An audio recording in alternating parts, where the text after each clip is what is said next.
so much, everyone, for staying with us. As soon as the Senate President announced on the floor of the Senate the request letter from the President Muhammadu Buhari for the approval of an $800 million loan facility from the World Bank, Nigerians were speaking about it. There were loads and loads of reactions. The same letter was read on the floor of the House of Representatives. But the Minister of Finance has been reacting to this. She's saying that the story that there is a new request of the $800 million is not new. It says this is the same loan that the Honorable Minister had explained on several occasions, that the $800 million facility the country recently got from the World Bank for post-petrol subsidy removal palliative was awaiting parliamentary approval for the federal government to commence disbursement.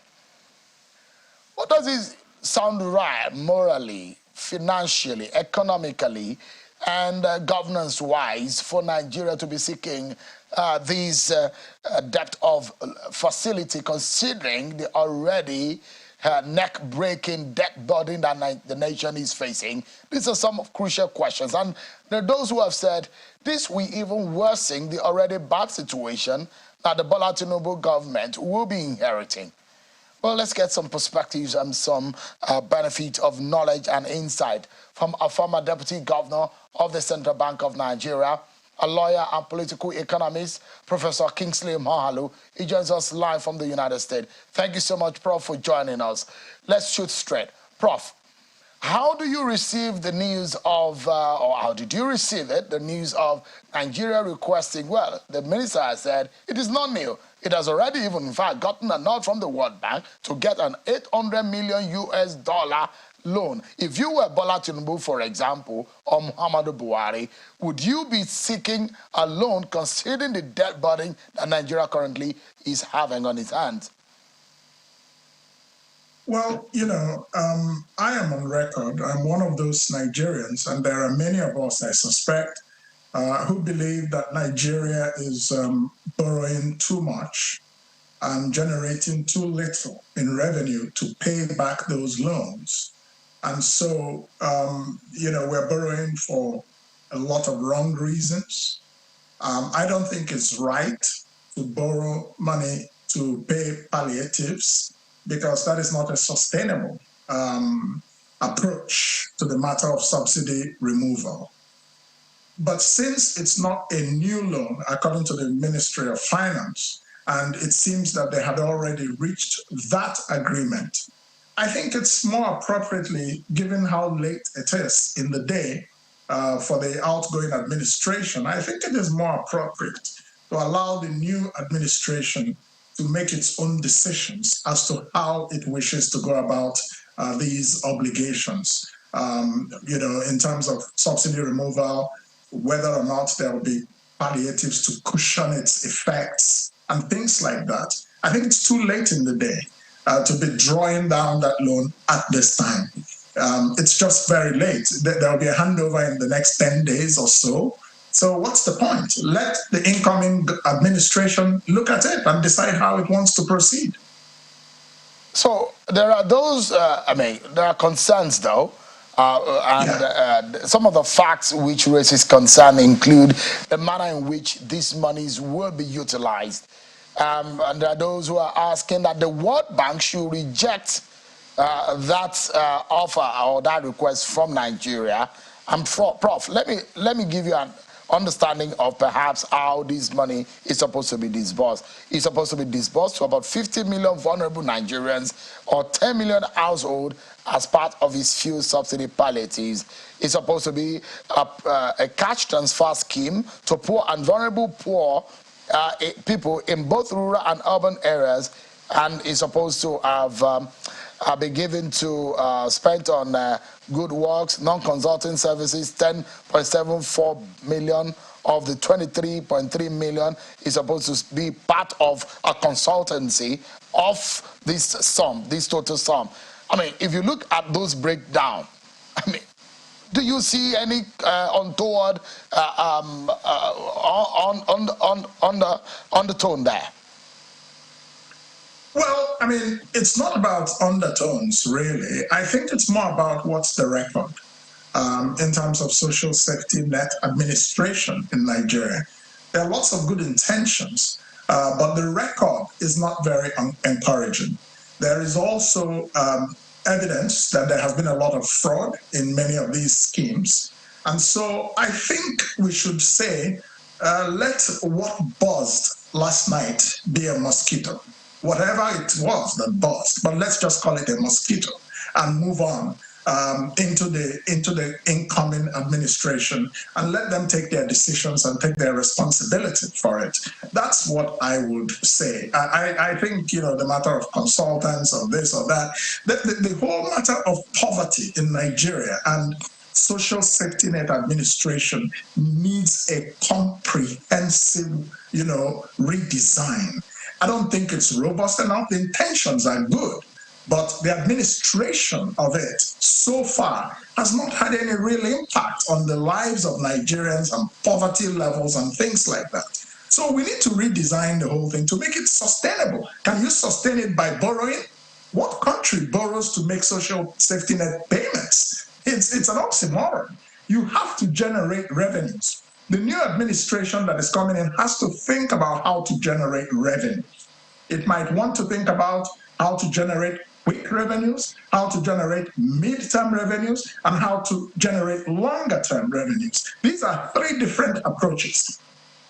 I think that if the new administration wants to do anything when it comes to social safety net administration, or in terms of removing the subsidy, and first of all, where should the response to the subsidy removal come from? The focus should be on transportation. That's where the money should be invested, because the first place that there will be an inflationary price hit will be in the cost of transport. And that's where we need to go and think very deeply about how to create a transportation system that is subsidized, no doubt about it, but with a fraction of the amount of money we are using currently in paying subsidies, 5 trillion or something to that effect. With 500 billion or less, you can have an effective subsidized transportation program for millions of Nigerians. Yeah. So Bola Tinubu has made it clear. He says if he becomes president, that subsidy must go. He says he's anti-people. He said this in January this year. He's made it clear, except if he's going to change his mind if he assumes office. And Prof, if you have about a projected 44 trillion naira public debt, are you telling Bola Tinubu to say, do not take the 800 million US dollar loan? Listen, you don't have a 44 trillion naira debt. Did you say naira or dollars? That's what the DMO, yeah. That's what the DMO is projecting. The incoming government will inherit a 77 trillion naira debt. That's what is looking at the incoming administration. So, that's why I would say, whether or not it will go ahead with the 800 million wall, but let that administration make that decision. It's too late in the day, I think, for the outgoing administration to be taking on liabilities for the incoming government and for Nigeria. But for those who think that is a political risk because of the shock effect of free subsidy, but Tinubu said, I will let it go. For you, listen. There are those who also think that on the very first day of his assumption of office on the 29th May, it should be one of the statements in his inaugural speech to say subsidy ends today. Do you agree? Listen, let me explain. We have had a battle for the past 50 years between economic rational thinking and political and economic superstition. Subsidy is based on a superstition that it helps the poor. It doesn't. It distorts the fuel supply chain in Nigeria. Paying that subsidy is directly increasing Nigeria's deficits, fiscal deficits. Every year, Nigeria is spending far more money than it is raising because it is committed to paying a subsidy that benefits far more the wealthy people and their SUVs than the poor people, many of whom are carless. Subsidy is based on a fraud. The numbers of cars and the consumption of petrol in Nigeria, we all know, is highly inflated because there is a subsidy cabal, and they work in cahoots with some people in the public sector. So this is a drain on Nigeria's resources. It's a drain pipe. It's wasteful. It's not efficient. And it is just making the government broke every year. And every year, a government that is broke continues to borrow more, presumably to make itself less broke. But that doesn't happen. It's making itself more. So subsidy has to go. The question is, and it's for the new government, you have to have the political will. But you also, I personally believe, have to educate Nigerians about why the subsidy has to go. Because many Nigerians, one, they do not trust the government. Because of the humongous amounts of corruption that we have seen in the public sector in Nigeria, many Nigerians believe that the only thing they benefit from government is cheap petrol. So you see, that's where the superstition comes. But they don't understand that this is one of the reasons we have huge, fuel scarcities in our country, because people import these things, it's subsidized, then they go and sell it across the border to our neighbors in West Africa, where petrol is not cheap. So they make a lot more money by doing that, and that means the petrol is not available for Nigerians. Yeah, Prof. So that's the point. I mean, I probably just, there is a connection though from what you're saying and an area that you know so too well, and that is the monetary policy. I mean, if someone like Femi Falana had come out to say there is a bad situation where the Nigerian economy has been dollarized, that paying for commodity in dollar in a naira economy, it's an anomaly. And I'd like to know what your views. I mean, in fact, he was clamoring that Nigeria should join the BRICS. What are your views on that? Well, of course, many people believe that Nigeria, if it were to be operating at its rightful level, should be part of the BRICS countries. So maybe you might then call it the BRICS. But we're not at that level. That's just the fact of the matter. The BRICS, there's been a report about the BRICS having some sort of currency union, and that's not true. These countries are very diverse. They cannot use one currency.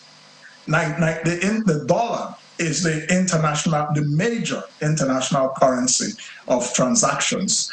And because we lack foreign exchange, inflows, and there's foreign exchange scarcity in our country, a lot of things have become dollarized. But if we reconstruct our economy such that inflows of foreign currency into the country become quite significant, such that Nigeria becomes a productive economy and exports goods, there will not be this problem of dollarization, because the naira will find its proper level. And the more the market determines the allocation of resources, the more the price levels become realistic. Listen, when NITEL was scrapped and the whole question of SIM cards and telecommunications were privatized, initially it was all very costly. To buy a SIM card could cost you as much as 30,000 naira. Today, you can get a SIM card for almost free. This is what happens when you use market mechanisms. Nigeria has a very weak administrative state at this time. And so we need to allow the market to allocate resources while we rebuild state capacity. Now, subsidy in itself is not a crime, but we should subsidize production, not subsidizing consumption. What we're doing with the petrol subsidy is to subsidize consumption, so that's not a productive subsidy. It doesn't contribute anything to the economy. So this is why I believe, and I believe the incoming administration has made it clear that they intend to remove subsidy. So, and I think that's a good policy direction. Yeah. The point is, what do you invest in to cushion the effects of the subsidy? And you should educate people as to why the subsidy has to be removed. No government has had the political will to do this, and no government has gone ahead to actually educate Nigerians on the economics of subsidy removal. This must happen in the next dispensation, because the time to bite the bullet is here. We can no longer, we can run, but we cannot hide. And I think we've come to that stage. No longer. In fact, there was an expert who was saying to me that it's a very horrific moment to lead a country as Nigeria because of the challenges. I mean, not a good time to be a leader in any of the states, not even at the center, because of the enormous burden of leading this country. Any little slip and economy will be on his knees. That's how fragile things are looking right now. But, I mean, I'm sure a lot of people who voted, along different party lines, at this point, when the elections are over, they probably will be bothered not about the voting, but about the food on their table and the monies in their pocket. The question is, how will the incoming government be able to cope and lead this country in such a way that revenue that this present government says is a problem to us will become something of the past? What do you suggest should be done urgently? Because there are those who believe that there are needs for urgent attention and urgent policy decision to be made by the incoming government as fast as the second day of assumption of office. Do you think so? Yes, I think so. What the incoming government does within the first month, within the first 2 months, and within the first 3 months is what will determine how it goes as a government and how the country goes. So there's need for confidence building. There's need to rally Nigerians around. There's need to plug the loopholes of waste and corruption that we all know suffuse the architecture of governance in Nigeria. There is need to focus on revenue generation, not more and more borrowing. No, that's not the right way to go. You can never borrow your way out of the kind of crisis Nigeria finds itself today. You know, the secret of holes is that when you should know when you're in a hole to stop digging and to begin to look for your way out of the hole. Continuing to borrow in huge amounts is to keep digging ourselves into a hole. So, what should the government do? I believe, just my own personal view, the government needs breathing space for the short term. And that breathing space should focus on two things. One, investing in what will cushion the effect of subsidy removal. Two, something that is focused on youth and unemployment in Nigeria. These are the two major things that they should do. Stop borrowing. Find some resources. If it means some asset sales that can give Nigeria maybe 10 trillion naira or so, for the first 6 months to 9 months, so that the government can have space to do one or two things that can generate confidence and plan for the sustainability of those policies. This is what I would focus on, generating the confidence of investors with its policy direction and the kind of appointments it makes to important public sectors, especially the economy and security. These are the two things that will determine whether confidence will return.